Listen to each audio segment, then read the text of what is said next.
All right. I don't know if you heard that, but this meeting is being recorded, so you can watch it later if you want.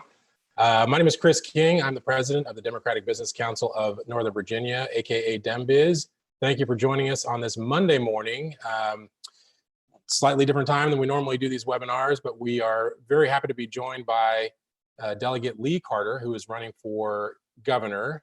And of course, the Democratic primary day is tomorrow. Early voting has been going on for weeks, as we all know. But we'll find out tomorrow who will represent the Democratic Party in the general election in November. We've got the same run of show as we normally have.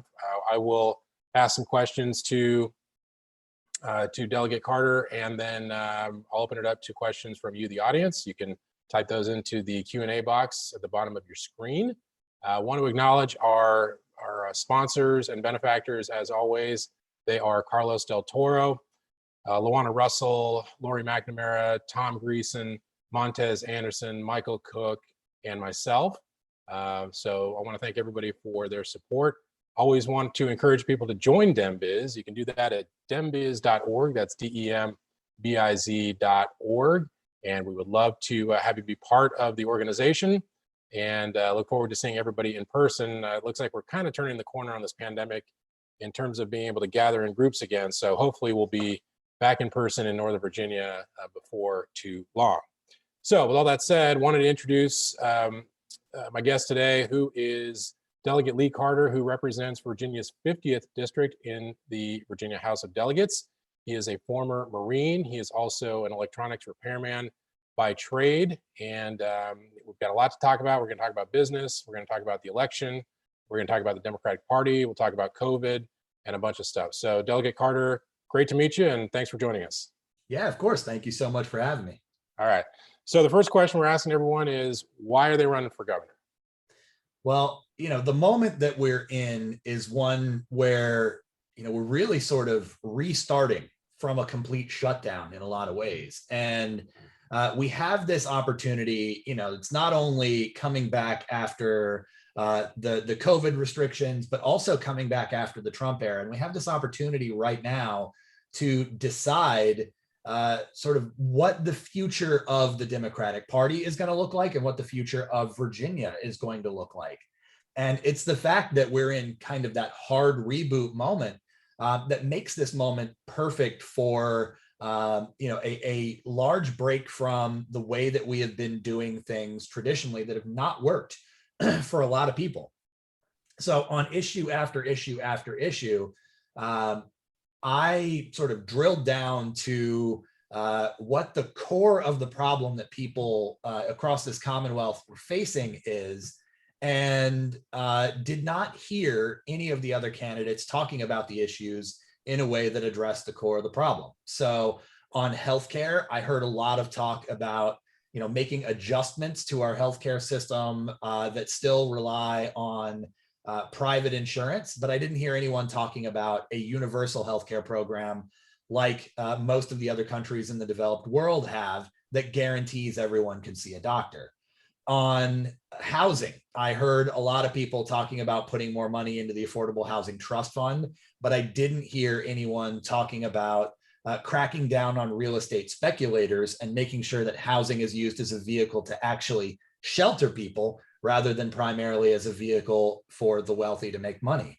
And I didn't hear anyone talking about economic development in a way that addressed the fact that we're spending tens of millions, hundreds of millions of dollars, in the case of Amazon, nearly $2 billion to get massive corporations to come in from out of state and outcompete the homegrown sector of Virginia's economy. And so it was really that lack of addressing the core of the issues from the other candidates that got me into this race. Okay. And so what has your approach been to governing? You were elected, I believe, in 2017. Mm-hmm. So you are a self-professed democratic socialist. Actually, why don't we start with that? What does that mean to you? So I don't use the term democratic socialist because I find it redundant, like ATM machine or au jus sauce, right? Socialism is an umbrella term for any economic system where working people own and control their own workplace. Right. And so that's inherently democratic. And what that means to me is that I think the best way to structure our economy is in a way that is owned and operated by the employees who work there. When you have ownership and control of a workplace in the hands of the people who work there every day, you get higher productivity, you get higher standards of living, higher safety standards, you get a higher degree of social responsibility. And you get just generally much, much better outcomes for the overwhelming majority of people that are involved in that enterprise. So that's what it means when I say that I'm a socialist, is that I think ownership of business should be in the hands of the people who go to work every day. And we'll talk a lot more about business, because business is really at the root. You mentioned some issues a few minutes ago. The business model that exists and is pretty well entrenched is a lot of what it sounds like you're fighting against. And it seems to me that I guess we'll call it the American ethos, right? You're kind of competing with that. So you've got a country that's by and large divided. You got, just call it 50% leans liberal, 50% leans conservative. And then there are obviously degrees of that on both sides. But it seems like both sides are a little resistant to the types of wholesale changes that you're talking about. Now, maybe that is corporate interests flexing their muscle, maybe it's messaging, all the rest. But I think if you ask the layperson, what do they think of quote unquote socialism? And I know that that's not exactly what you're talking about, but they resist it. Why do you think that is? And is that always going to be the case? Well, it's because it's sort of the most intentionally misused word in American politics and has been for decades. The thing that people think of when they hear socialism is government runs everything. And that's not what it means. It's an umbrella term, like I said, for essentially employee ownership over the economy. And so when you actually talk about what it means, right, when you talk about the actual outcomes that I'm fighting for, I'm fighting to make sure that essentially everyone is their own boss, right? We're expanding democracy into the workplace. I'm fighting to make sure that everyone has healthcare. I'm fighting to make sure that everyone has housing. I'm fighting to make sure that everyone can put food on the table. And when you talk about what it actually means, without the label that people have been told to be afraid of, when you talk about what it actually means, it's overwhelmingly popular. Because the overwhelming majority of people out there, they know they've had a bad experience at work that they know would not have happened if the business were employee owned, right? So, there's a lot of things that will just never happen. Like, you're never going to have a big round of layoffs from an employee owned company to maximize profit for shareholders, because the people who would be laid off are the people who would have to vote to authorize those layoffs, right? So it's never going to happen. You're never going to have, well, you might, it's very, very unlikely that you would have an employee-owned business that cuts corners on environmental regulations, because it's their community and their families that are breathing that air and drinking that water. And so they're much, much less likely to cut corners to try to maximize profits. They're much more likely to try to do things the right way to make sure that their business is actually a net positive for the community. Right. So there's just a whole bevy of problems that working people face fairly regularly that would either not be the case at all or would be much, much less frequent if the employees owned the enterprise. And you, of course, I think most people know that.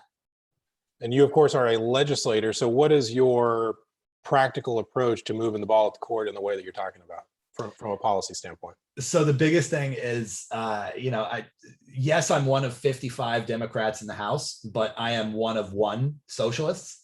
And so that means that I really can't have any permanent friends and I can't have any permanent enemies. I have to treat every single bill as a blank slate. I mean, I will, vociferously oppose someone on one bill and then turn around and literally the next bill on the calendar is one where that same person is the chief co-patron. Right. So I have to take everything as a blank slate. I have to legislate on the text of the bill and the text of the bill only. There's, all sorts of kind of schoolyard games that happen within the General Assembly. A very common phrase is the line 9 problem, which is, the bill is fine, but there's a problem on line 9, which is where the patron's name is, right? And I can't afford to do that. So I have to look at every single bill, the text of it. Is the text of this bill better for the 8.5 million people that call Virginia home than the current law? Or is it worse than the current law? If it's better than the current law, I'm going to vote for it. If it's worse than the current law, I'm going to vote against. And it sounds simple. It sounds obvious, but I can promise you that is a very, very rare approach to legislating in Virginia, and I'm pretty sure in all 50 states. Well, I think that point is probably fairly clear to most people. I think that people understand, especially people that follow politics, understand that there is a certain amount of falling in line and holding your nose and all the rest. But in terms of getting to where you want to get from a policy standpoint, how does what you're talking about help you get there? So, we've already taken some steps. So in 2020, we passed my House Bill 55, which actually created worker cooperatives as a legally recognized type of business in the Commonwealth of Virginia. So before that, consumer cooperatives and electric cooperatives were legally recognized, but employee-owned cooperatives were not. So now there is a legal structure where if 5 or more people want to create a worker cooperative for anything in any industry, whether it's a farm or a plumbing company or a boutique manufacturer or whatever, a restaurant, it can be anything. If they want to create a worker-owned cooperative, they can now do that. Before there were some businesses that operated on that model, but they had to incorporate as something else and then kind of pinky swear to each other.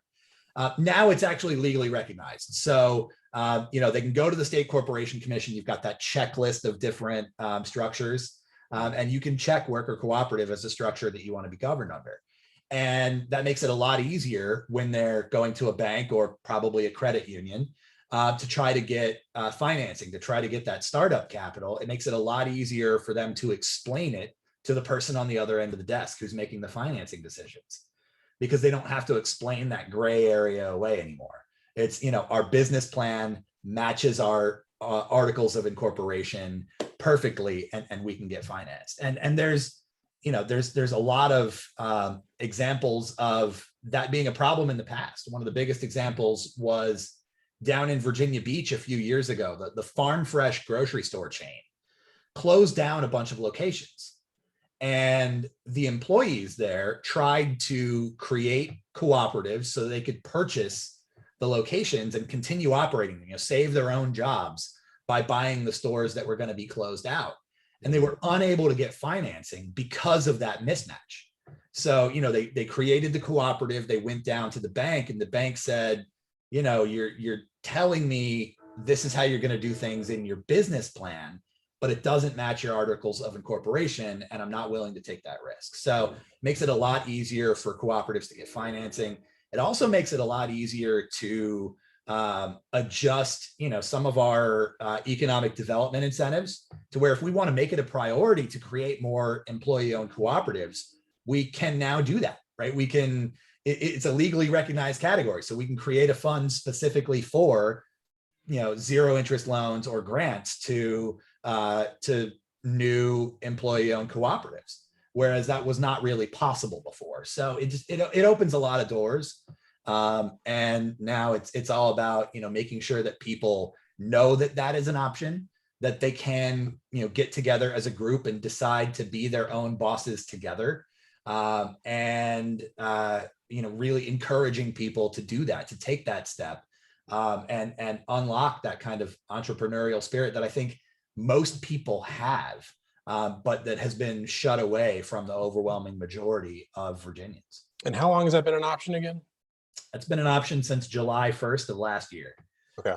So, we were talking before we went live about how we had big plans that the pandemic really interrupted. That was one of mine. Was going around, when the pandemic hit. I had not planned on running for governor, But I was planning on going around Virginia and talking to people about worker cooperatives and how a cooperatively owned business can become a pillar of your community, how it can be a very liberating thing where you can be your own boss, where you can work with people that you know towards a common goal. And that really got shut down by the fact that we couldn't go anywhere for the last 15 months now. Right. So that's definitely still a plan for the future. Ideally, I will be making those speeches and letting people know that from the bully pulpit of the governor. Right. And how many other states have something like that? There's a lot of other states that have laws like this. The state where it's the biggest sector of their economy is Vermont, and it's actually a very major part of their agricultural economy. So Vermont, we hear a lot about the struggles of small farms and family-owned farms across the country for the last several decades. And Vermont has weathered that storm a lot better than the other 49 states. They have much healthier small farms, much more secure family-owned farms because they have that cooperative ownership model as one of the pillars of their small agricultural economy. And their state government has built out those supports to, specifically support employee-owned farms over the last several decades. So they've been doing great work there. But overseas, it's actually a much bigger part of the economy in places like Spain, where the world's largest employee-owned business is the Mondragon Cooperative. It was started in the 50s in a church basement, and today they have, I think, 87,000 employee owners, and they operate in 90 some odd different countries, and they've never had a layoff. And their CEO makes, I think 8 times what the average worker makes, or something like Walmart, it's more like 350 times what the average worker makes, right? The Emilia Romagna region in Italy, they have, I think, 40% of their economy is employee owned. So there's kind of pockets of it around the world where it's been tremendously successful. But the key is having that legal framework, having that structure to allow the employee owned sector of the economy to grow and thrive. Mm-hmm. And related question, some of which you've already answered, but we're asking this to everybody anyway, is Virginia is top 5 for business in the country and bottom 5 for workers. How do we fix that? Well, I think, first of all, a lot of people recognize that the time when our economy was the strongest was actually in the aftermath of the New Deal era, right? So when you make life better for working people, when you provide supports and structures and safety nets for people when they're vulnerable, you end up with a much, much healthier economy across the board. And I think that particularly since the 1980s, short-term thinking has dominated, what people consider to be business friendly, right? It's sort of what helps me maximize profits in the next quarter, right? And if doing something that's more beneficial in the long run means I only make 85% as much profit in the next quarter, I'm not going to do it. Right. And so that thinking has got to go. And we've got to think about our economy as a whole. We've got to think about, what is best for the working people in this Commonwealth. And when you look out for working people as a whole, the business environment and the economic health follow on after that. Right. And so it's about long-term thinking rather than chasing short-term profits. Right. And, I think that the business community, I know that you have some differences with certain aspects of the business community, but I think Democrats generally are more in favor or more aware of the holistic nature of business, if you will, that, the environment matters to business. Workers' rights matters to business. It's not just slashing taxes and regulations. That growth from the bottom up is really the way to go. And it's much more sustainable. It's not as glamorous. It doesn't make the same headlines a lot of times, which is why Republicans are considered better for business because they can make the splashy tax cuts, but then we're paying for it for 2 decades after that, so or longer. So I think part of what you're saying is there. It's just a matter of tweaking it so that it is better for everybody else. Yeah, and the biggest thing is thinking about who our actions empower, and sort of the concentration of wealth and economic power and political power, which really are in a lot of ways 3 different adjectives for the same thing, right? But that concentration of wealth and economic power and political power into fewer and fewer and fewer hands, and those people being less and less responsive to the needs of the public as a whole. That's what the Republican model for business and the Republican model for the economy are all about, is turbocharging that concentration of wealth and power into a small number of hands.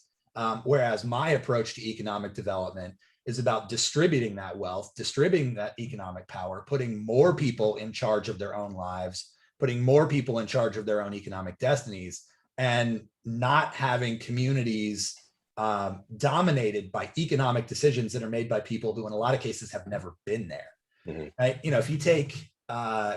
If you take a town like West Point, Virginia, right? West Point, Virginia is a very small town. Their biggest employer is a paper mill. What happens to that town if the company that owns the paper mill decides to shut it down? That town is in a lot of trouble. Right. And I would much rather have the major employer in that town owned and operated by the people who live there and work there. So the decisions that impact that community are being made by the people who have to live with those decisions, rather than being made in some boardroom in London or Tokyo or Berlin. Right. I want to ask you one more question about business that kind of works into another area that I want to ask you about, which is your time as a Marine. If you step back and you look at it philosophically, America is still perceived worldwide as the land of opportunity. There is a certain, I would use the word ethos earlier, that yes, you might struggle. Yes, it's unfair in certain ways, but America is still the place where if you do the work, and I realize that people have incredible obstacles based on where they were born, their family, their economics, the school to prison pipeline, all the rest. But the idea being that if you can do it, you don't need a family connection to sign off on starting a business. You don't need to pay the mafia off, at least not that I'm aware of. So when you think about, like when I was in India, my tuk-tuk driver who makes pennies on the dollar a week knows our presidents, knows America, knows our system. We are known around the world as this place, and I think a lot of that is kind of in the DNA of people that were born here too, where risk reward is okay here. There are other places in the world where maybe it's a little more secure, it's a little more stable, but you're capping what you can make, or you're capping what you can do. Whereas here, there's this idea that you're not capped, you're not limited. How do you reconcile that with what you're talking about? Well, I think a lot of that is also generational. When you talk to folks, essentially my age and younger, that's not the perception. It's not the perception of a lot of young Americans. And it's not the perception of a lot of young people in other countries of what America is like. And I think a lot of that has to do with the political and economic environments that different generations sort of came of age into, right? You have a lot of people who came of age in booming economies, right? After the post-war boom, the results of the New Deal era, where you could take risks and you knew you had that safety net, and where there wasn't this tremendous consolidation of the economy into a small handful of mega corporations. So the potential for reward was a lot higher and the potential for risk was a lot lower. Mm. But people who came of age, I graduated high school in 2005. So folks my age graduated college in 2009. Not exactly the best labor market to be coming into. And, here we are 12 years, 13 years later, and we've got another massive economic crash. And so folks my age and younger never experienced that booming economy, right? We never got that opportunity to have, cheap education and cheap housing and a robust safety net and, wide open markets. We came into an economy where we have very little, the sort of tattered remnants of a social safety net. We have an economy that is dominated by a small handful of giant businesses. If you want to do anything in the retail space, you're competing against Amazon and Walmart, period. And you're not going to be able to do that, right? If you want to do anything in agriculture, right? If you want to be, for example, a meat producer, you have to compete with JBS. If you want to do anything in logistics, you're competing against, again, Amazon and UPS and FedEx. There's massive sectors of the economy that are completely closed off, where that opportunity no longer exists. So the potential reward is much lower for us than it was for older generations, and the potential risk is much higher. So it's very much a generational divide. That perception of the American economy, that perception of essentially whether or not the American dream is possible. There is a very, very sharp split, basically right at my age. Folks above my age have that perception of the American economy that is much rosier, and folks below my age have a much, much more grim perception of it. Okay, fair enough. That makes sense. Yeah, the people who, like you said, your age have had these two just massive things dumped on them that really were of not their own making, and that's it's been very challenging for many folks. I mentioned Iraq. The reason I mentioned it in that context was, and I want to ask you your about your time as a Marine and your time over there. But how did being in that country change your view of the U.S., if at all? Well, I never went to Iraq. I never went to Afghanistan. Oh, I'm sorry. I thought you did. No. So, I was on active duty, enlisted from 2006 to 2011. And I'm one of the very few people who, my 5 years in the Marine Corps essentially matched what you see in the commercials, the recruiting commercials, right? So, my first deployment, I went out with the Navy and I sat on a ship, and I was part of a quick reaction force that had nothing to react to. So I went to Spain, I went to Greece, I went to Bahrain and Kuwait. I was a tourist in uniform for 7 months. And then my second deployment, I went to Haiti after the earthquake in 2010. So it was the immediate aftermath of the earthquake. We were there sort of less than a week after that earthquake killed 200,000 people. And we were there, doing humanitarian assistance, handing out food, construction supplies, things like that, helping people get back on their feet in the immediate aftermath of that earthquake.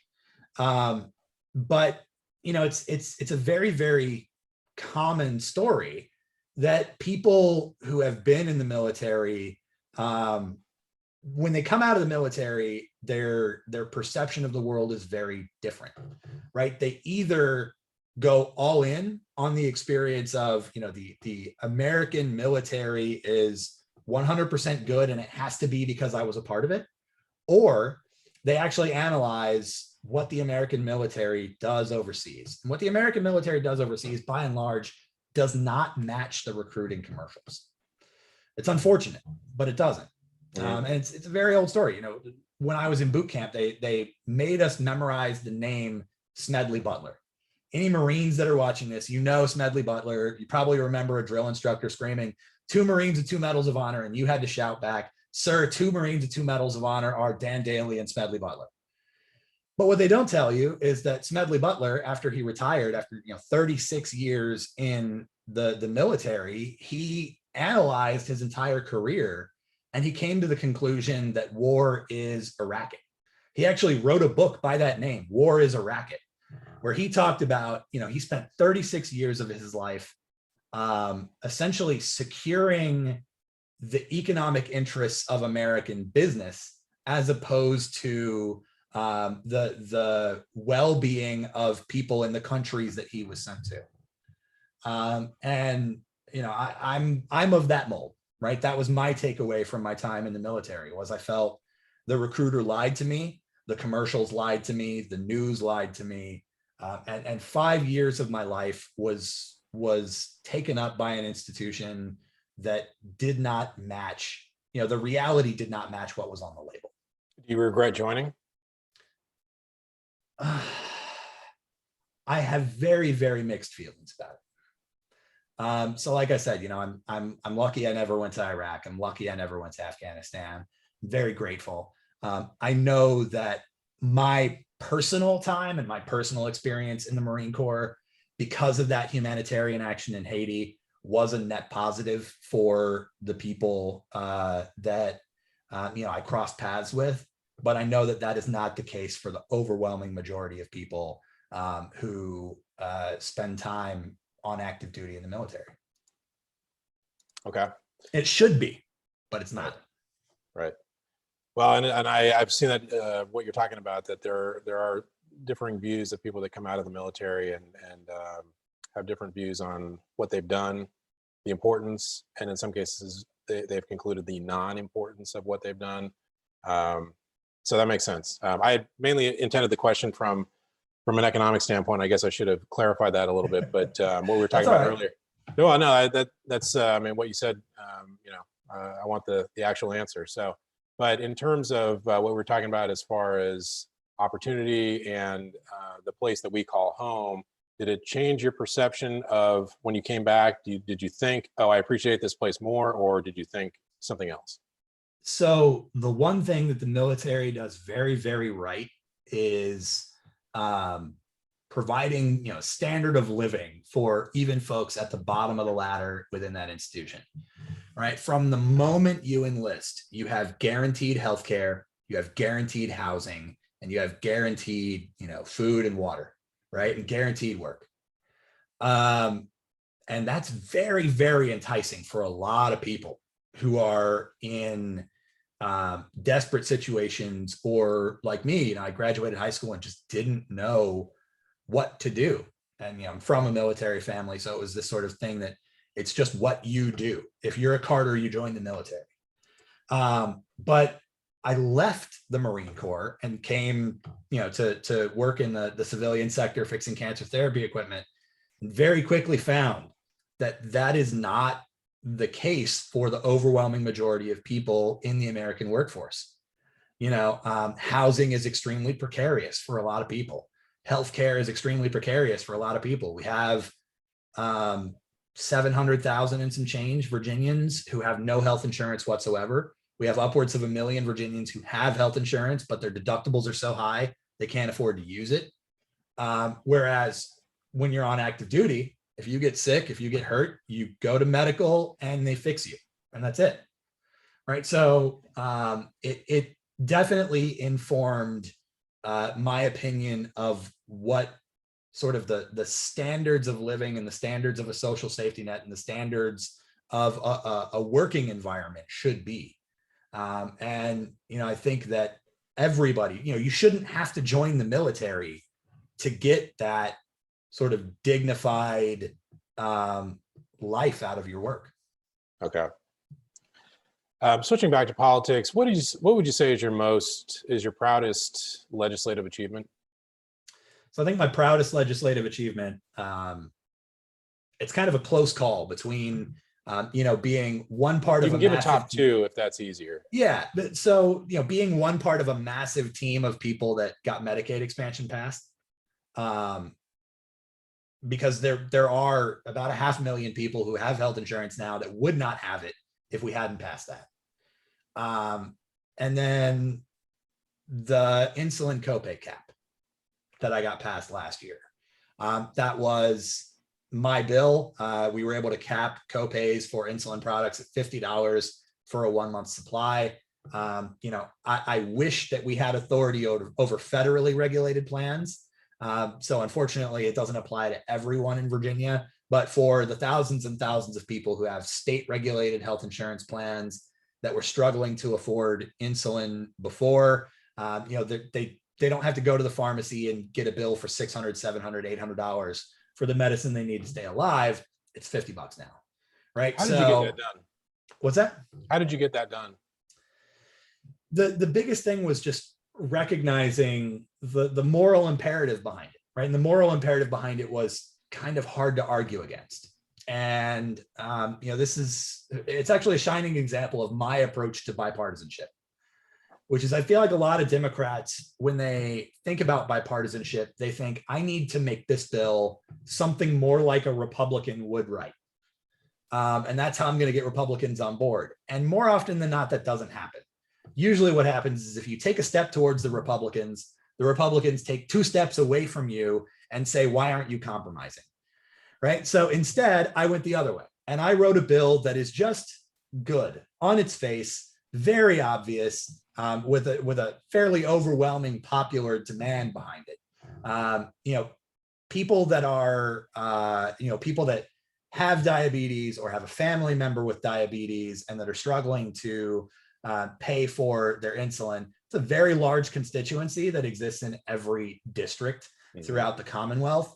And it's a group that nobody wants to piss off. Right. So, I introduced that bill. And I think the first time it came up for a vote in the House, it was 99-1 because nobody wanted to say, hey, diabetics, you're on your own.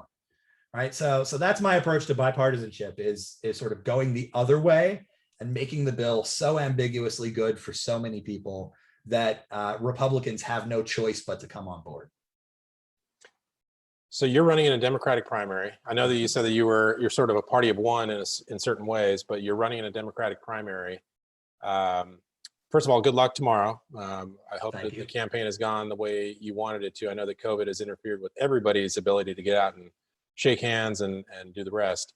But if you are not successful tomorrow, do you still plan to support whoever the Democratic nominee is in the general? Well, I'm certainly not going to help the Republicans. But when it comes to an endorsement, I take that very seriously. If I'm putting my name behind someone, I have to be able to defend all of their actions.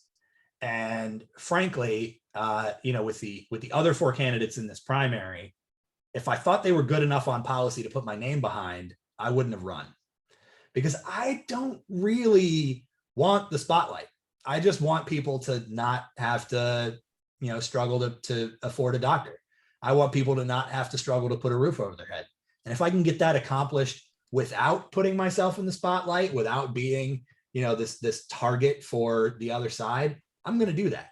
But, my decision to run was about whether or not anyone was fighting for these issues. And frankly, nobody else was. And that on a lot of these issues remains the case. So we'll see, if I'm not the nominee, then we'll see what kind of policy concessions the nominee will make. But the one thing that I can promise is regardless of what happens tomorrow, if I'm the nominee for governor, if I'm not the nominee for governor and I am the nominee for my House district, or if I lose both, Wednesday morning, I'm going to wake up probably somewhere around 10:30 or 11 after staying up late to watch the results come in. But right. Wednesday morning, I'm going to wake up and I'm going to look in the mirror and I'm going to ask myself, how can I help people today? Fair enough. Well, I think that's probably as good a point to end on as any. And I think, we've covered a lot of ground. Do you think there's anything else that we haven't discussed that is going completely underrepresented either in this campaign or at this COVID time? Yeah, I think our campaign finance system here in Virginia is just a mess. We have no limits whatsoever. The only restriction that we have is you can't take money from a foreign entity, but if a foreign corporation creates an American subsidiary, it's fine, which is a little bit ridiculous. But we have a political system in Virginia in particular, where instead of a one person, one vote democracy, we really do have a $1, one vote democracy. And that leaves the overwhelming majority of people completely out of the conversation on issues that impact their lives. And it really should not be the case. Well, I think that's a valid point. I think at the end of the day, it is literally one person, one vote. And so I think that but I agree with you that the Citizens United on a federal level, of course, and the wild, wild west that is Virginia campaign finance is just really out of control. And hopefully it gets curtailed, but it's something that is very entrenched, as you know, and there are some very significant interests fighting against it. So hopefully we can chip away at that, because certainly that would be good for democracy. And I think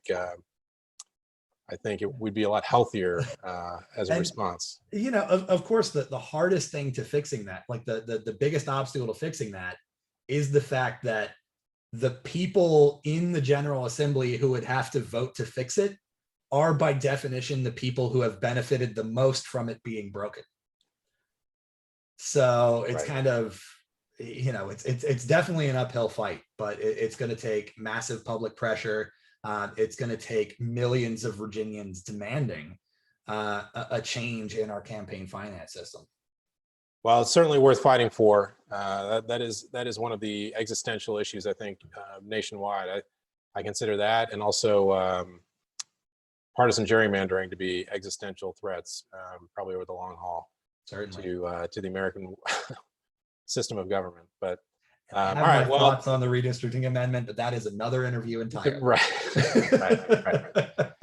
All right. Well, Delegate Lee Carter, thank you so much for taking some time. I know that you're busy with a lot of these, and I wish you the best of luck tomorrow. Be nice to get back to in-person campaigning and in-person events, hopefully sooner than later. Fingers crossed. All right. Thank you for joining us at home, and we will see you next time.